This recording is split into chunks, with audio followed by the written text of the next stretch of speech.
Hey everyone, I'm Jay. And I'm Sean. And we watched a movie. Imagine that.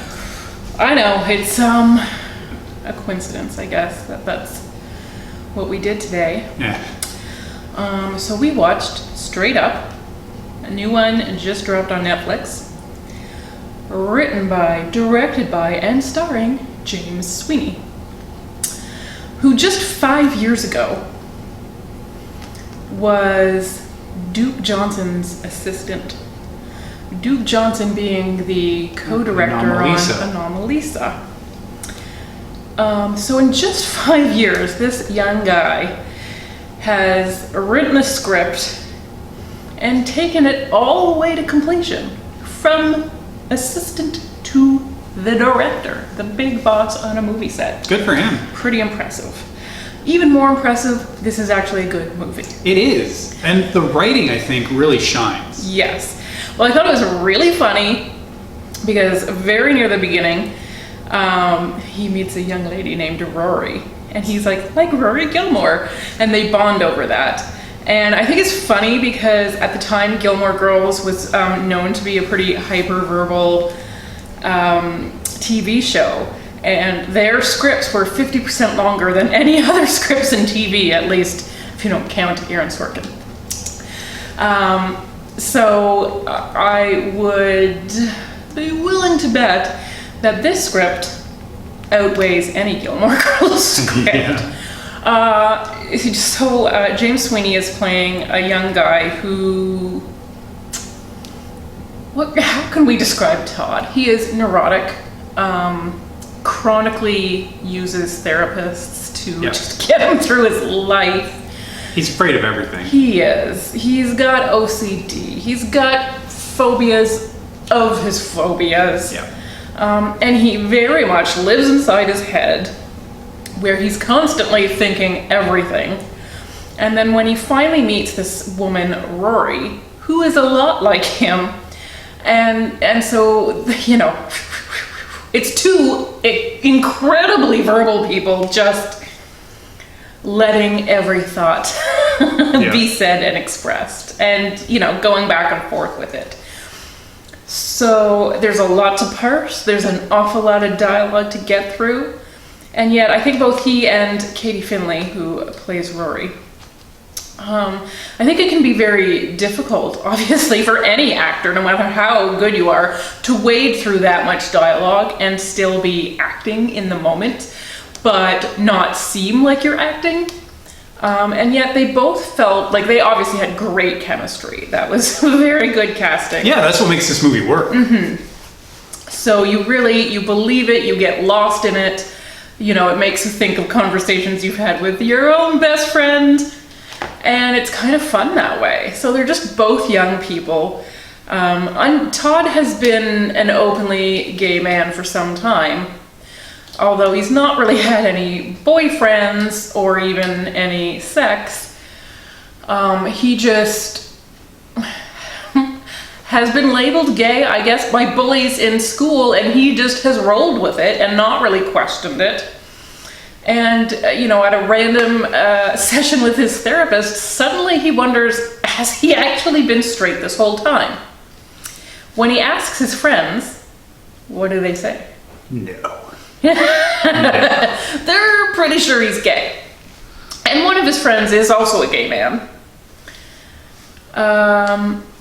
Yeah, so they feel like it's gonna be really hard to, I don't know, be any other kind of way. And I think in part maybe they're a little sad and confused by his... I think so. Yeah, I think that is one of the problems with his friend, is that by, you know, thinking, what if I'm not gay? Mm-hmm. That somehow that's denigrating being gay. Mm-hmm. And I don't think that's where the main character is coming from. No. I mean, I think he has so many issues that he has been working through, and he's still a very young guy. But he's had so many issues. I think his sexuality has been on the back burner, but it's also influenced by a lot of his other neuroses. Absolutely. You know, he can't take bodily fluids, and guess what? Those tend to come up in the bedroom, no matter who your partner is. It doesn't matter. That's a sexuality thing. Mm-hmm. It's not a different kind of sexuality thing. Yeah, that's going to be across the board.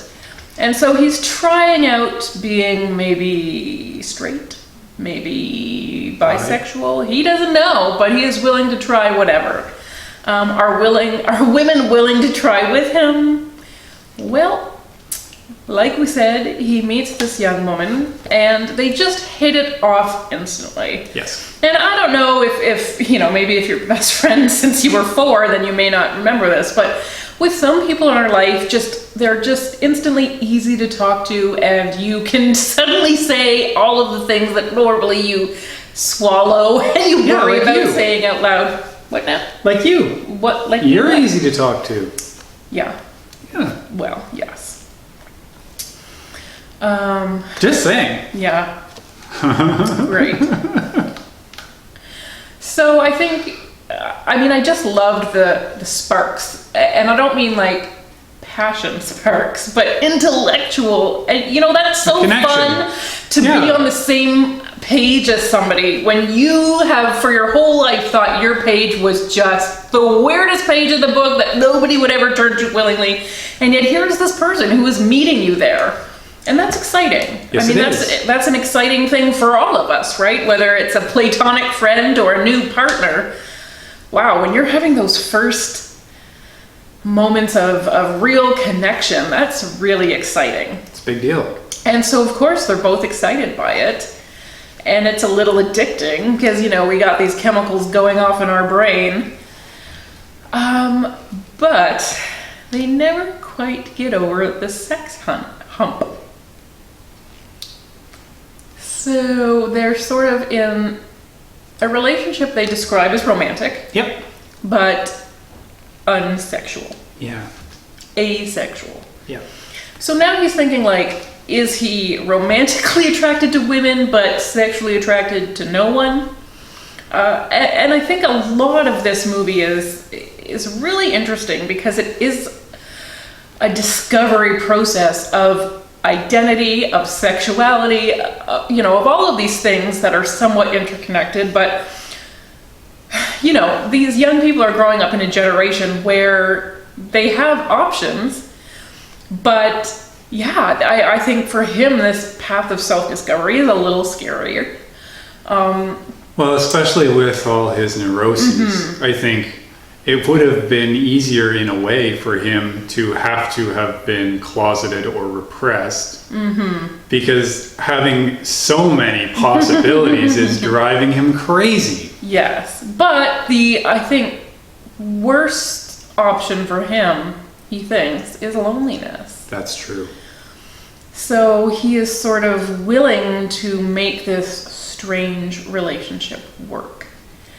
But she is not him. She has her own issues, but that's a big ask of somebody to say, hey, let's spend our lives together. Let's sleep in the same bed. Let's braid each other's hair. Let's make each other breakfast, but we'll just never have sex and never have kids. And of course, field a lot of prying questions from all of their friends and relatives. So yeah, I thought it was a really well written because I loved their banter. It did make me think of us. And in fact, I was strangely, I thought, quiet through this movie. And you even asked me a question at some point and I couldn't even bring myself to answer it because nobody even took a breath. Yeah. You just couldn't. I'm usually running my own constant stream of commentary. Yes. That's right. Live action commentary on everything. And I was taking a break in this movie just because they were hitting it so hard. I didn't feel like I could get a word in edgewise. That must be how you feel all the time. Not at all. Anyways, how did you like it? I really liked it. You did. And it did remind me of us and that connection, as you said. It is exciting when you just have that encounter with someone and then it's 8 hours later and you haven't stopped talking. That's wonderful. And this movie really captures that feeling really well and really believably. And I think that's all it needs. And it does have some other interesting stuff in it on top of that as a bonus. But it's just really entertaining to watch that play out. And it's really smartly written and it's very funny. It is very funny.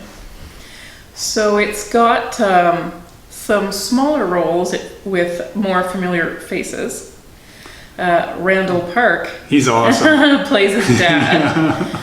And Betsy Brandt, his mother. And they have, I think we really only see them for one sort of scene.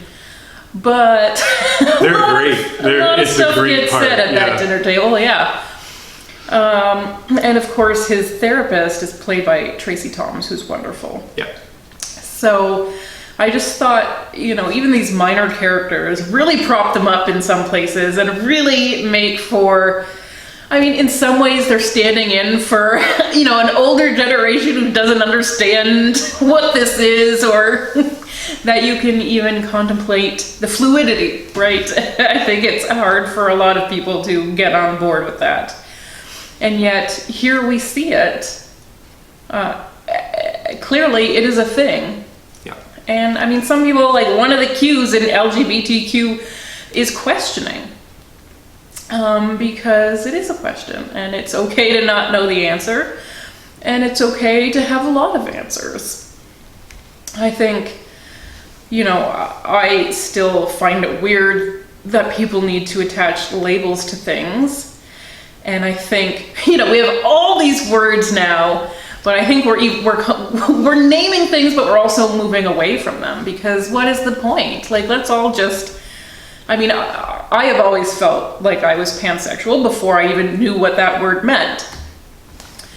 And can't we just agree that why not? If you really don't want to die alone, like Todd, why not open it up to the greatest possible amount of possible partners? Yeah. He has done the math.